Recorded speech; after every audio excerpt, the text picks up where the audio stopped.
कि भाई आप अपने बच्चों के भविष्य के बारे में सोचिए। अगर आपको लगता है कि फलाने सरकार को वोट देने से हमारे बच्चा का भविष्य बेहतर होगा तो आप दीजिए, मैं आपको रोकूंगा नहीं। लेकिन अगर आपको ये लगता है कि जितना हम जिसको वोट देते हैं वो आदमी इसके काबिल नहीं है, तो फिर आप क्यों वोट देते हैं? आप तो जातियों में बटे हैं, आप तो धर्मों में बटे हैं। आपके धर्म और आपके जाति क्या है आपके बच्चों के बेहतरी के लिए काम करेंगे? आपके बच्चे यहाँ से पढ़ने के लिए जाते हैं अन्य प्रांतों में, ऐसी कौन सी वहाँ बेहतर व्यवस्था सरकार ने कर रखी है और वो सरकार बिहार सरकार नहीं कर सकती है? इसका मतलब कि बिहार सरकार के पास उस तरह का कोई सोचने वाला व्यक्ति नहीं है या उस तरह का कोई सोच की योजना नहीं है। जिनके अंदर अपने से बढ़ के समाज की फिक्र करने की क्षमता हो, वैसे लोग जब तक सत्ता शासन में नहीं आएंगे, वैसे लोग जब तक उस कुर्सी पर नहीं बैठेंगे, तब तक बदलाव नहीं होगा। तो लोग बैठे हुए हैं जो सरकार में, वो संवेदनहीन है। उनको जन सरोकार के किसी भी चीज़ से कोई मतलब नहीं है। उनको मतलब है सिर्फ और सिर्फ अपने कुर्सी से। जब समाज के वैसे लोग चुन के जाएंगे जिनके अंदर सामाजिक संवेदना होगी, तो निश्चित रूप से बदलाव होगा, निश्चित रूप से बदलाव होगा। सिवान के लिए जो आवश्यक है, सिवान की जो आवश्यकताएं हैं, सिवान के लोगों का जो दर्द है, उसमें किसी तरह का कोई परिवर्तन नहीं हुआ है। अभी बातें हो रही है, कभी भी हमारा क्षेत्र एमपी एमएलए से खाली नहीं रहा है। लेकिन मैंने किसी एमपी एमएलए को या किसी व्यक्ति को, जो लोग सामाजिक सरोकार से सामाजिक पदों पे हैं, जनप्रतिनिधि के पदों पर हैं, उनको समाज में जाकर के और समाज के दर्द को नज़दीक से देखने का प्रयास किया मैंने नहीं देखा है। ऐसा क्यों है? ऐसा क्यों है वो लोग नहीं देखते? इसका बेहतर जवाब वही देंगे, लेकिन हमको ये लगता है कि जिसके लिए आदमी प्रयास करता है, प्रयत्न करता है और संघर्ष करके हासिल करता है, उसका दुख दर्द वो समझता है। और हमारे समाज में जो पौराणिक परसेप्शन के आधार पर लोगों को पद मिल जाता है, उनको इसका दर्द समझ में नहीं आता है। हम निचले लोगों के पास जाएंगे, समाज के निचले पौधान के लोगों के पास जाएंगे, तब न उनकी बात समझेंगे। अगर हमें भी कोई जिताने वाला आदमी ऊपर से वर्चस्व से जिता दे और दूसरे के नाम पे जीतना हो, हमको कहीं जाने की जरूरत नहीं हो, इससे मतलब ही नहीं है, तो कोई मतलब नहीं बनता है। हम क्यों जाएंगे भाई? तो डेवलपमेंट नहीं होगा। तो जब वैसा नहीं करेंगे तो हमको डेवलपमेंट पर ध्यान ही नहीं रहेगा। सिवान शहर तो अगर 10 मिनट बारिश हो जाए तो उसका पानी निकालना नगर पालिका और नगर परिषद के लिए, म्यूनसिपलिटी के लिए बड़ा मुश्किल बात हो जाती है। अब सोचिए, जबकि बरसों से नगर पालिका इस पर कार्य कर रही है कि हम सिवान शहर का पानी दाहा नदी में गिरा दें, लेकिन आज तक उन्होंने चैनल डेवलप नहीं किया। अब इसी से आप अपने यहाँ का जो इंजीनियरिंग का तकनीक है, इससे सोच सकते हैं कि कैसा तकनीक इंजीनियरिंग का है कि आज तक सिवान, जो बहुत लंबा चौड़ा शहर नहीं है, अगर बीच को सेंटर मान के देखा जाए तो 2.5 से 3 किलोमीटर का रेडियस है, और 2.5 से 3 किलोमीटर के रेडियस को डेवलप नहीं कर पाया, जो उस आदमी से, उस व्यवस्था से कौन से परिवर्तन की बात सोचते हैं? कि आप जन सुराज को समझें और जन सुराज को यूं अन्य राजनीतिक दलों की तुलना के श्रेणी में नहीं रखें, क्योंकि इसमें आपके समाज के वैसे लोगों का सिलेक्शन होना है जो लोग वास्तव में आपके लिए उनका दिल धड़कने वाला है, सिर्फ कि हाँ हमारे जनता को कैसे बेहतरी मिले। जो परसेप्शन हमारे लोगों के अंदर बनी हुई है जाति पाति की और धर्म की, ये डेवलपमेंट का सबसे बड़ा बाधा है। इसको तोड़ना होगा, और यही तोड़ने का प्रयास और यही तोड़ने की व्यवस्था प्रशांत किशोर जी ने अपने आचरण से, अपने पदयात्रा से, अपने भाव से लोगों में जगाने का काम किया है कि इससे मुक्त होइए। BA, BCom, BSc, MA, MCom करें विश्व की सबसे बड़ी यूनिवर्सिटी इग्नू से। सॉल्व असाइनमेंट्स और गाइड बुक्स प्राप्त करें। संपर्क करें Mahakal computers, DAV PG college के पास, पंच मंदिरा मोड़ से दाहिने, सिवान। सिर्फ नाम का सेफ्टी ऑफिसर नहीं, काम का सेफ्टी ऑफिसर बने। सिवान की सबसे पुरानी और विश्वसनीय कोचिंग संस्था GIFSC से अगर आप 12वीं पास हैं तो आपको भी सेफ्टी के क्षेत्र में मिल सकती है देश विदेश में अच्छी नौकरी। 12 वर्षों से सफलता का अनुभव रखने वाली इस संस्था से BSc in fire and safety, PG diploma, advance diploma in fire and safety, Ayush, NEBOSH और सभी कोर्स प्रैक्टिकल ट्रेनिंग के साथ करें। नमस्कार, बहुत स्वागत है। इस वक्त हम गोरिया कोठी प्रखंड में मौजूद हैं। हरिहरपुर कला ये इलाका है, पंचायत है।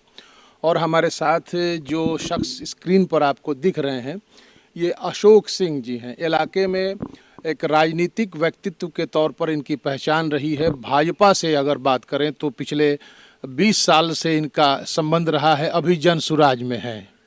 जनसुराज में हम अलग अलग इलाकों के जो नेता हैं उनसे हम जुड़ करके बातचीत करके और एक ये समझने की कोशिश कर रहे हैं कि आने वाले समय में जनसुराज को लेकर के लोगों के अंदर क्या सोचना है, गोरिया कोठी में जनसुराज की उपस्थिति किस तरीके से है। अशोक सिंह जी एक राजनीतिक तौर पर संवेदनशील व्यक्ति माने जाते हैं। इलाके में बहुत से काम इनके द्वारा डेवलपमेंट के जो काम हैं, जन सरोकार के जो काम हैं करवाए गए हैं। प्रमुख से लेकर मुखिया से लेकर लंबा राजनीतिक करियर रहा है। हम इन्हीं से आज बातचीत करते हैं। बहुत बहुत स्वागत है अशोक जी। आपका भी हरिहरपुर कला में बहुत स्वागत है। हमें जो आपके बारे में थोड़ी बहुत जानकारी थी हमने अपने दर्शकों को बताया। हम आपसे ये आग्रह करते हैं कि आप अपना एक संक्षिप्त रूप से एक बता दें, एक परिचय कहें उसको। मेरा नाम अशोक कुमार सिंह है। मैं बहुत से राजनीतिक दलों में बीजेपी में राजनीतिक रूप से काम किया हूँ। बीजेपी के लगभग बहुत जो पद हैं, जैसे प्रखंड अध्यक्ष हुआ या जिला जो कमेटी बनती है उसमें भी बहुत से पदाधिकारी के पद पर काम किया है। इसके पूर्व भी बीजेपी के पूर्व भी मैं काम किया हूँ। लगभग राजनीतिक रूप से 85 से सक्रिय रूप से रह के मैंने कांग्रेस में काम किया, उसके बाद बीजेपी में काम किया। बीजेपी में तो बहुत से पदों पर रहे। बीजेपी में हमने एमपी, यहाँ के एमपी के जितने में, विधायक के जितने में अपनी जितनी थी उस पूरे शिद्दत से लोगों को मदद किया। 2000 में जब पंचायती राज नया वाला नियमावली बना तो 2000 में मैं मुखिया बना। बहुत पिछड़े इलाका से हूँ मैं, एक तरह से गांव कहिए, मतलब रूरल का बहुत अनडेवलप्ड जगह था। बहुत चुनौती थी हम लोगों के सामने। खैर, पंचायत के मुखिया की हैसियत से जो कर सका पूरी ईमानदारी और शिद्दत से मैंने पंचायत के लोगों की सेवा की, पंचायत के सुदृढ़ीकरण की व्यवस्था पर अपना फोकस किया। इंफ्रास्ट्रक्चर जो भी बन सका मैंने किया। उसके बाद आरक्षित हो गया पंचायत, तो महिला आरक्षण जब हुआ तो मेरी पत्नी मुखिया बनी और 2 टर्म तक मेरी पत्नी मुखिया रही। जो बाकी काम था, काम तो मैं ही करता था, लेकिन चूँकि सरकारी नियम कानून है तो पद उन्हीं को रहता है ना जिनको आरक्षण के आधार पर नामित किया गया था। उसके बाद मुखिया भी आरक्षित हो गया, हमारे यहाँ अति पिछड़ा हो गया मुखिया का पद। तो समिति सदस्य लड़ी पत्नी और गोरिया कोठी की प्रमुख बनी। वहाँ भी मैं जब गया तो देखा तो जितनी चुनौती हमको पंचायत के कार्यों में थी उससे कम चुनौती वहाँ प्रखंड में नहीं था। उसको भी मैंने पूरी ईमानदारी से जो कर सका, जितनी व्यवस्थाएं बदलनी थी, जो मैं कर सकता था, वो सब कुछ किया।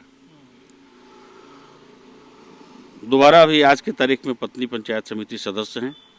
संयोगवश ये तो संख्या का खेल है, मेरी पत्नी प्रमुख नहीं बन पाई, लेकिन समिति सदस्य के रूप में जो बन पड़ता है लोगों का सेवा करना वो कर रहे हैं।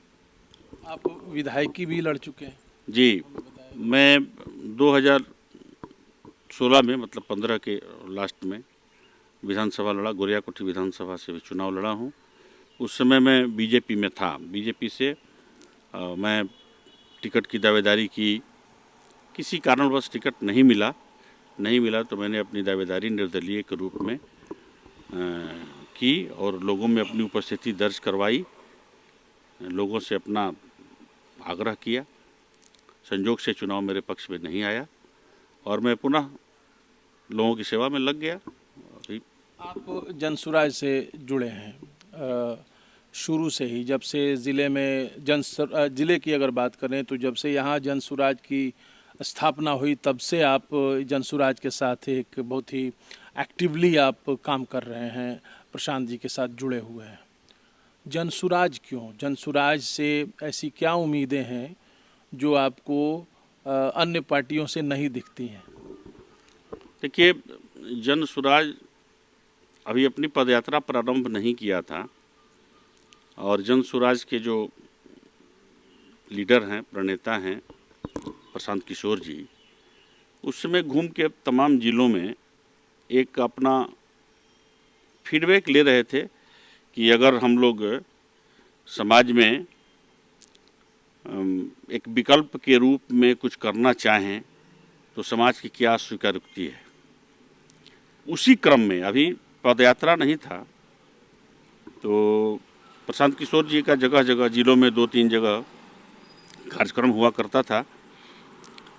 उसी क्रम में मेरे यहाँ भी कार्यक्रम था और पहली बार, उसके पहले तो प्रशांत किशोर जी की टीम के लोग हमसे मिले थे, लेकिन उस दिन पहली बार प्रशांत किशोर जी हमारे यहाँ आए। एक कार्यक्रम हुआ कुछ लोगों का, उन्होंने अपने मन की बात बोली। मैं क्यों जुड़ा, ये आपका सवाल है। जो बात प्रशांत किशोर जी ने हम लोगों के बीच रखी, जो बात कही प्रशांत किशोर जी ने, वो बात समाज से मिलती जुलती, समाज सरोकार की बात थी। और प्रशांत किशोर जी की जो विचारधारा है, जो उनका उद्बोधन था, वो हृदय से बोल रहे थे। हृदय से बोलने की बात भी, आप तो पत्रकार हैं, खुद ब खुद समझते हैं कि जब आदमी की आवाज़ अंतरात्मा से निकलती है तो उसका भाव कुछ अलग होता है। तो व्यथित भाव में उन्होंने बिहार के परिदृश्य को हम लोगों के सामने रखा कि सरकारें तो बनती है, सरकारें काम भी कर रही है, हम लोगों के बीच विधायक भी हैं, एमपी भी हैं, सरकार भी है, मुख्यमंत्री हैं, सारे लोग हैं, लेकिन सबके बावजूद वैसा तमाम चीज़ जिससे हमारे समाज का उत्थान होना है, जिससे हमारे समाज में बदलाव आना है, जिससे हम कुछ कर सकते हैं, वो किन्हीं चीज़ों पर सरकार का न ध्यान है और न सरकार उस पर कोई अपनी कार्य योजना बनाई है।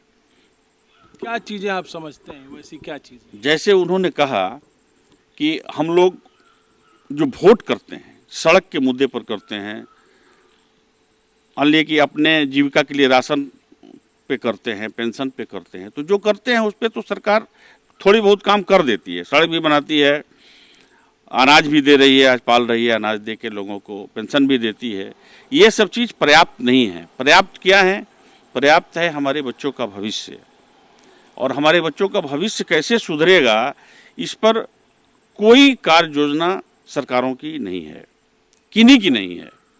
इसके बाद जैसे बिहार कृषि प्रधान जगह है, तो किसानों की हालत बदतर है। किसान जिस ढंग से, जिस चीज़ से अपने को बेहतर कर सकते हैं, वो कोई चीज़ सरकार के तरफ से मुहैया नहीं कराई जाती है, न इनको मदद मिलता है, न कर पाते हैं। तीसरा चीज़, सबसे बड़ी चीज़, कि हमारे यहाँ अन्य प्रांतों में हमको मजदूर के दृष्टिकोण से देखा जाता है कि हम मजदूर हैं, और तमाम खूबियों के बावजूद जब हमें अपनी जीविका चलानी होती है तो हमारे यहाँ से लाखों लोग अन्य प्रांतों में जाके मजदूरी करते हैं, और बड़ी तवीन दृष्टि से, मतलब कम आंकने की दृष्टि से हमको देखा जाता है। वैसी स्थिति है भी कि हमारे यहाँ के मजदूर लाखों की संख्या में दिल्ली से लेकर के गुजरात, महाराष्ट्र, देश के अन्य प्रांतों में, यहाँ तक कि विदेशों में भी जाते हैं, और जो श्रम देते हैं उसके हिसाब से पैसा उनको बहुत कम मिलता है, क्योंकि वो अनस्किल्ड हैं। उनको मजदूरी में कुछ ऐसा ढंग नहीं है जिससे उनको वहाँ बेहतर पैसा मिल सके। और वहाँ के लोग अगर कम मजदूर में काम कराना होता है तो बिहार के लोगों को मजदूर के नाम पर बिहारी को खोजते हैं। ये तौहीन का विषय है। तो शिक्षा का स्तर जो है हम लोगों का वो हो गया, किसान का हो गया, मजदूरों का हो गया। ऐसी कोई व्यवस्था हमारे बिहार में नहीं है जिससे बिहार के लोगों का पलायन रुके, बिहार के लोगों के बारे में बेहतर तरीके से व्यवस्था की जाए। जैसे थोड़ा सा और पृष्ठभूमि में अब जाएं, निरंतर हमको लगता है कि हमारी क्षति, जब बाढ़ का समय आता है तो बहुत से हमारे क्षेत्र हैं जो बाढ़ में डूब जाते हैं, और ये वर्षों से होते आता है, वर्षों से होते आ रहा है। हमने देखा है कि कुछ नदियों के किनारे बांध बनी हुई है जो आज़ादी के पहले भी है और आज़ादी के बाद भी बना है, लेकिन इन सरकारों से पहले उस बांध की मरम्मत प्रॉपर नहीं हो पाती है, जिससे हमारे कुछ क्षेत्र जलमग्न हो जाते हैं, टूट जाता है बांध और हम डूब जाते हैं। एक बड़ी त्रासदी है बिहार में कोसी नदी का। कोसी नदी वैसे जगह से गुजरती है जहाँ बड़ा लेबर का ज़बरदस्त प्लान होता है बाहर के लिए, सहरसा, पूर्णिया और अररिया वगैरह क्षेत्र जो है। तो वहाँ होता क्या है कि नदी का बहाव का कोई रुकावट नहीं है। जैसे नदी में पानी आएगा हमारा बहुत सा क्षेत्र उसमें डूब जाता है, और डूब जाता है वहाँ के लोग सड़कों पे आ जाते हैं, सड़कों पे जगह नहीं मिलती है, कहीं से गुजारा करते हैं, बहुत से लोगों की बहुत सी क्षति हो जाती है। तो इन सब तमाम चीज़ों के लिए ही सरकार होती है। जो सरकार करने में असफल है, अक्षम है, नहीं कर पाती है, तो हमें ये दुर्गति झेलनी पड़ती है। जैसे किसान है, किसान के लिए कोई प्रॉपर मार्केट नहीं है, न तो उनको समय से खाद मिलता है, न तो उनको किसी तरह का, जैसे सब्सिडी, खाद पे सब्सिडी मिलती तो राहत होता, अनाज बेचने के लिए कोई प्रॉपर मार्केट होता जहाँ वो अनाज अपना बेच लेते, ये नहीं है। उनको जो भी चीज़, जैसे हमारा फसल दह गया, हमारा फसल डूब गया, सरकार का उस पर कोई ये नहीं है। सरकार अगर कुछ देती भी है सुखाड़ में डीजल के नाम पे, तो उसके पृष्ठभूमि में अब जाइएगा तो वो लूट के अलावा और कुछ नहीं है। किसान को जो राहत देनी चाहिए, अगर मान लीजिए कि किसान को उपकरण पर राहत दिया जाता है, तो कोई अतिशयोक्ति नहीं है हमको इस बात से कहने में कि जो मार्केट लगता है उसमें चुनिंदा लोग, सेलेक्टेड लोगों को लाभ मिलता है, वो लाभ किसान को नहीं मिलता है। और जो लाभ सरकार द्वारा किसान के नाम पे मुहैया कराई जाती है, उसका 10% भी लाभ किसान को नहीं मिल पाता है, क्योंकि जिस तरह का सिस्टम बनाया जाता है उस सिस्टम में कुछ सिलेक्टेड लोगों को ही लाभ पहुंचाई जाती है। किसानों की हालत तो बदतर है। ये तो आप समस्या बता रहे हैं, ये आप समस्या बता रहे हैं, ये पूरा एक समस्या है जिसको आपने बताया।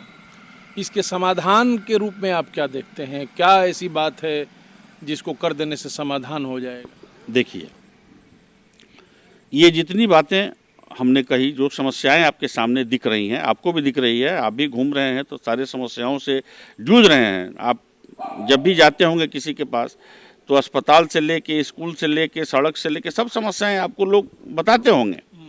अब समाधान की बात है तो समाधान के बिंदु पर सबसे पहले तो लोग बैठे हुए हैं जो सरकार में, वो संवेदनहीन हैं। उनको जन सरोकार के किसी भी चीज़ से कोई मतलब नहीं है। उनको मतलब है सिर्फ और सिर्फ अपने कुर्सी से। आपको मैं बता दूं कि समाज के वैसे लोग जिनको समाज की चिंता हो, जो समाज के में कुछ बदलाव लाना चाहते हो, जिनके अंदर अपने से बढ़ के समाज की फिक्र करने की क्षमता हो, वैसे लोग जब तक सत्ता शासन में नहीं आएंगे, वैसे लोग जब तक उस कुर्सी पर नहीं बैठेंगे, तब तक बदलाव नहीं होगा। प्लान रोकने की जहाँ तक बात है, प्लान कैसे रुकेगा? प्लान रुकेगा यहाँ रोजगार जनरेट करने से। कौन से रोजगार जनरेट किए जाएं, इस पर किसी तरह का कोई वक्तव्य मैंने किसी नेता को देते हुए नहीं सुना है। एक दिन सुन रहा था मैंने प्रशांत किशोर की एक बात बहुत अच्छी लगी कि हमारे यहाँ 40 MP हैं, इसके पूर्व 40 में 39 MP NDA के थे और मात्र 24 या 25 MP हैं गुजरात में। तो गुजरात में बहुत सा ये जो क्या बोलते हैं इंडस्ट्रियल मीट जो होता है, बहुत सा बराबर होते रहता है। और वहाँ का डेवलपमेंट होते रहता है, वहाँ फैक्ट्रियाँ लगती है, वहाँ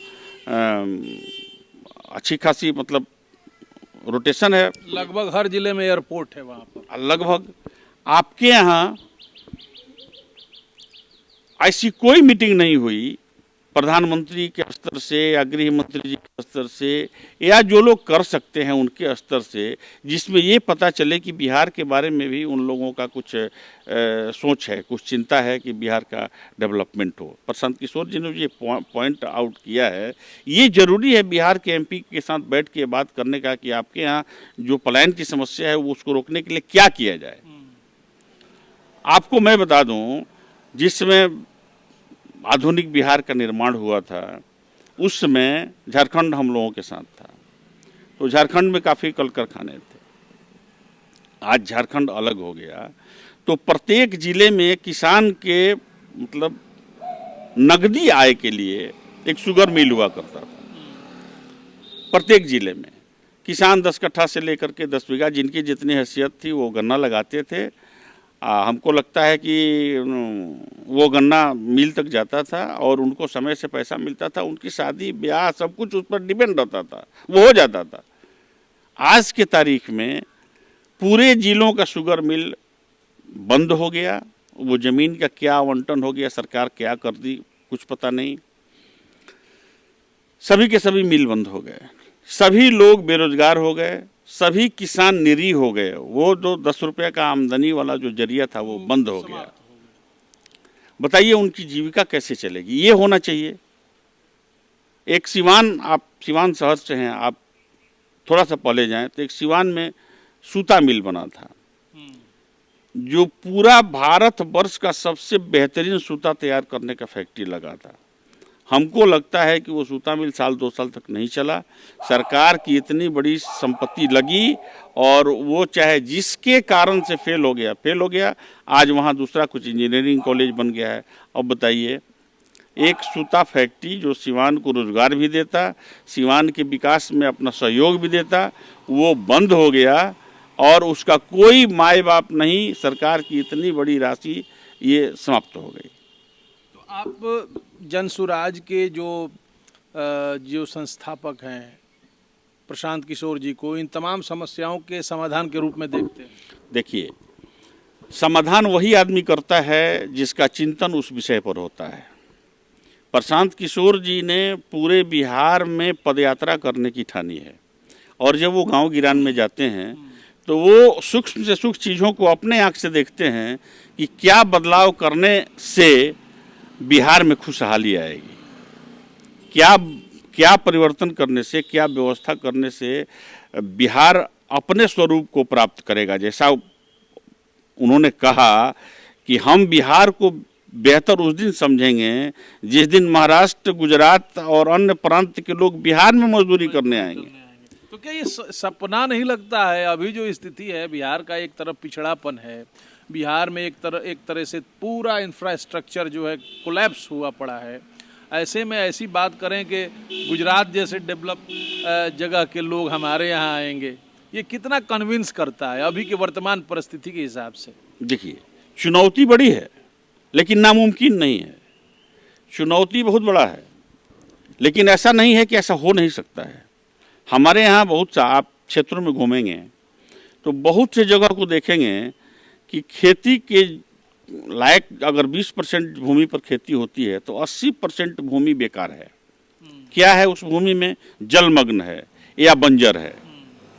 तो उसका उपयोग अगर हम करते हैं फैक्ट्री लगाने में, उसका उपयोग करते हैं हम किसी वैसे व्यवस्था में जिससे हमको कुछ रेगुलर इनकम हो और हमारे यहाँ का जो पलायन है वो रुके, मजदूरों बेरोजगारों को रोजगार मिले, ऐसा जब हम सोच लेके चलेंगे तो कोई मुश्किल नहीं है।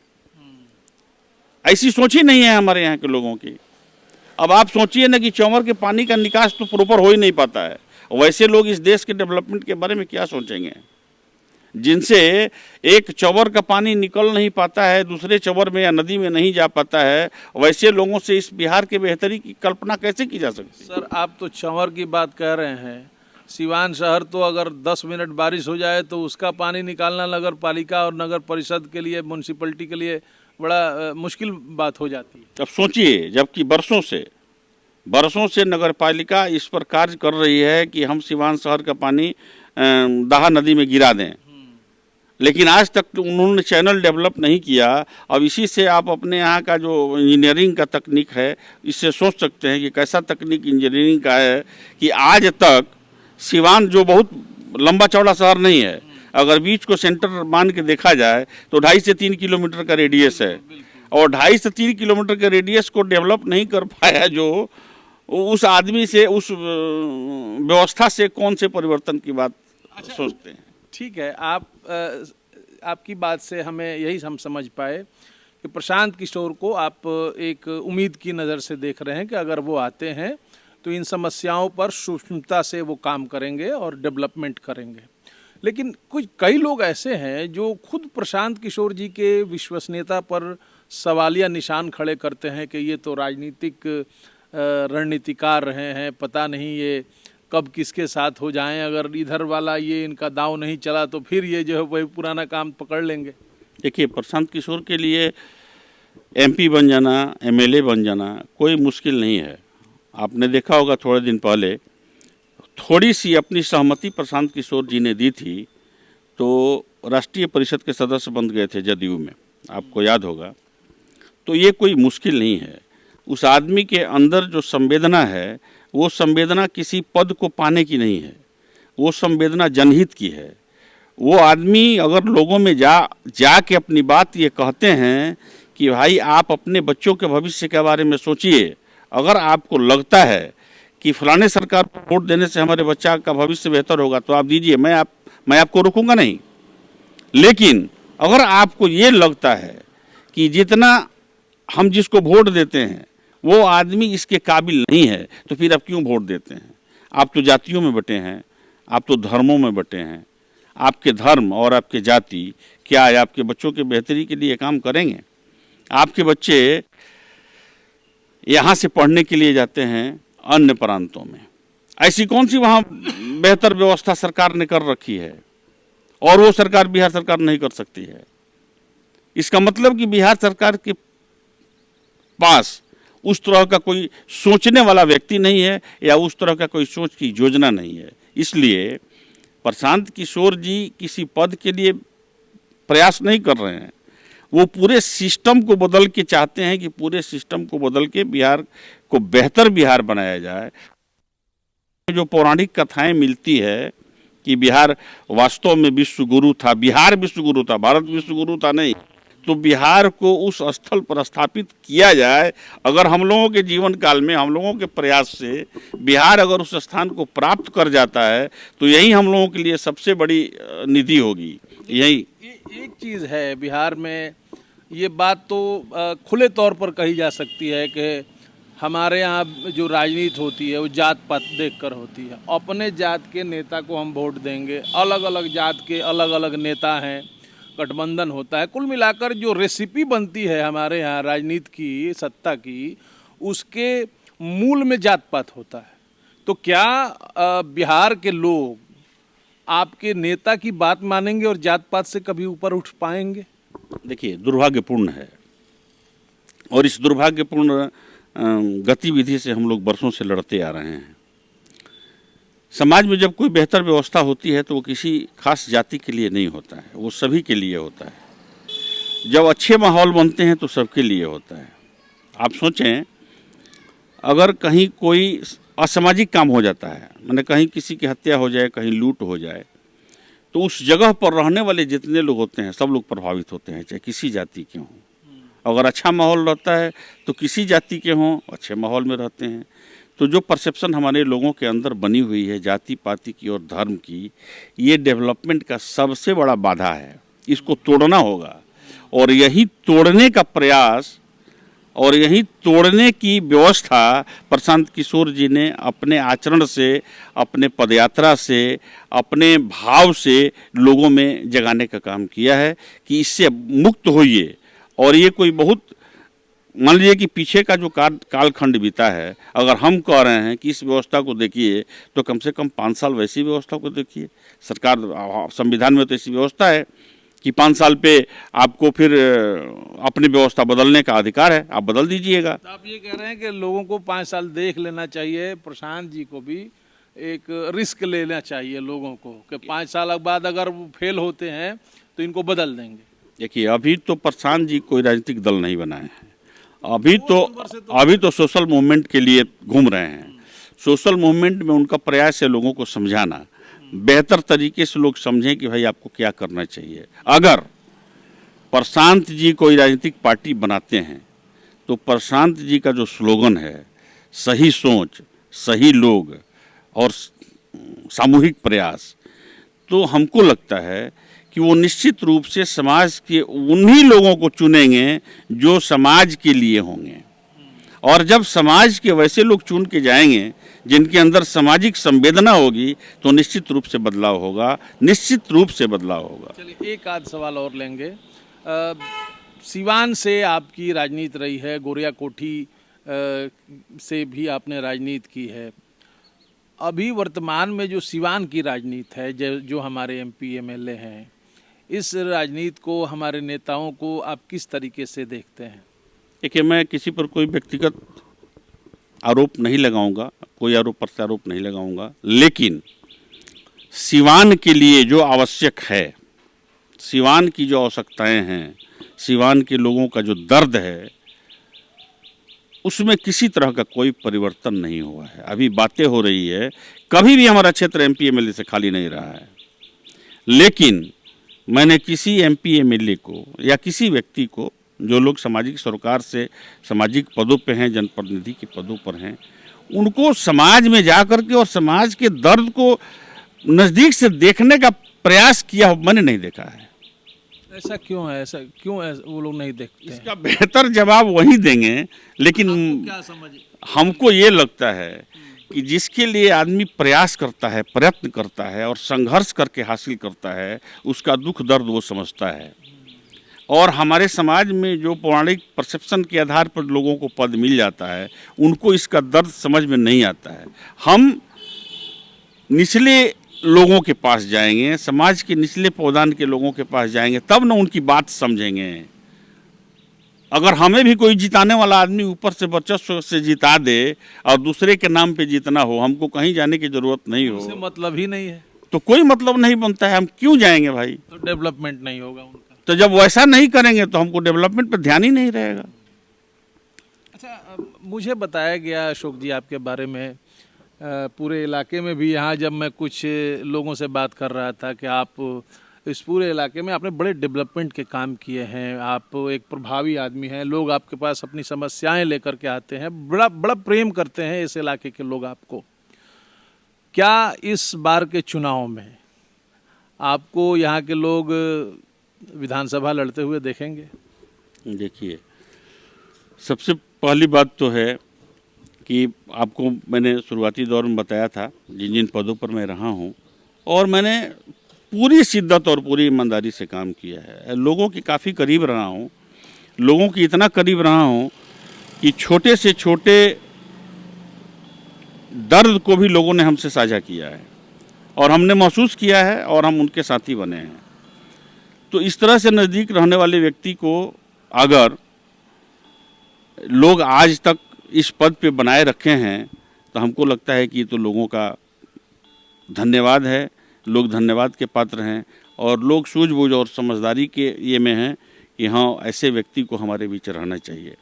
अब आपका एक प्रश्न था विधानसभा स्तर पर, तो विधानसभा स्तर पर मैंने चुनाव लड़ा है, मैंने लोगों का प्रेम अपने प्रति देखा है और मैं कभी भी विधानसभा को ऐसे छोड़ा नहीं हूँ। मैं बराबर विधानसभा के पूरे क्षेत्र में लगभग लोगों के पास जाते रहता हूँ और लोगों के मनोभाव को मैंने पढ़ा है, देखा है कि हमसे लोग कितना जुड़ के बात करना चाहते हैं, कितना खुल के बात करना चाहते हैं, कितना हमसे करीब आके बात करना चाहते हैं, तो उसको मैंने महसूस किया है। हम तो बेहतर समझते हैं कि अगर हमको जितना मौका मिला है, हम लोगों का सेवा किए हैं, अगर इससे बेहतर मौका मिलेगा तो जो बेहतर से बेहतर हो सकता है सभी क्षेत्रों में, मैं संकल्पित हूँ उसी के लिए कि मैं करूँगा। आदेश हुआ तो लड़ेंगे? हाँ, चुनाव में लड़ा भी हूँ और हमको चुनाव लोगों के लिए लड़ना है, अपने लिए नहीं लड़ना है। हमको लड़ना है लोगों के बेहतरी के लिए। हम कुछ कर सकते हैं, हमारे अंदर जुनून है कि हम कुछ करें। इस काम को करने में हमको चाहे जितनी भी परेशानी उठानी पड़े, हमको कोई दिक्कत नहीं है। इसलिए अगर मौका मिलता है, अगर जनता मौका देती है तो हम इसके लिए तैयार हैं। चलिए, लोगों से क्या अपील रहेगा जनसुराज को लेकर के, पूरे सिवान के लोगों से, आपके विधानसभा क्षेत्र के लोगों से, बल्कि कहें कि पूरे बिहार के लोगों से? हाँ, ये बात आपका ठीक है। ये पूरे बिहार के लोगों से, पूरे बिहार के लोगों से मेरी एक हृदय के गहराइयों से अपील है कि आप जनसुराज को समझें और जनसुराज को यूं अन्य राजनीतिक दलों की तुलना के श्रेणी में नहीं रखें, क्योंकि इसमें आपके समाज के वैसे लोगों का सिलेक्शन होना है जो लोग वास्तव में आपके लिए उनका दिल धड़कने वाला है, सिर्फ कि हाँ हमारे जनता को कैसे बेहतरी मिले। आप सोचें, सत्ता में आने के पहले पूरी पृष्ठभूमि जिससे सारे लोग, हमको लगता है कि राजनीतिक दल अगर कोई अपना कमेंट दे, अपना कमेंट नहीं दे, लेकिन इससे इनकार नहीं कर सकता है कि प्रशांत किशोर का जो सिलेक्शन है वो गलत है और प्रशांत किशोर की जो बातें हैं वो गलत है। इससे कोई इनकार नहीं कर सकता है। जितनी राजनीतिक पार्टियां हैं, कोई बोले कोई नहीं बोले, आज अंडर एस्टिमेट करने की एक होड़ चली है। हम कमेंट नहीं करेंगे, नहीं तो ओवर एस्टिमेट हो जाएगा अगला आदमी, लेकिन समाज की सच्चाई को वो दबा नहीं पाएंगे। दिल ही दिल में लोग प्रशांत जी की बातों को समझ रहे हैं, चाहे किसी भी पार्टी से हो। बिल्कुल, चाहे किसी भी दल के लोग हों, उनको है कि प्रशांत किशोर की जो बात है, जो उनका पॉइंट है, जो लोगों के बारे में उनका सोच है, वही सोच बिहार को बदल सकता है।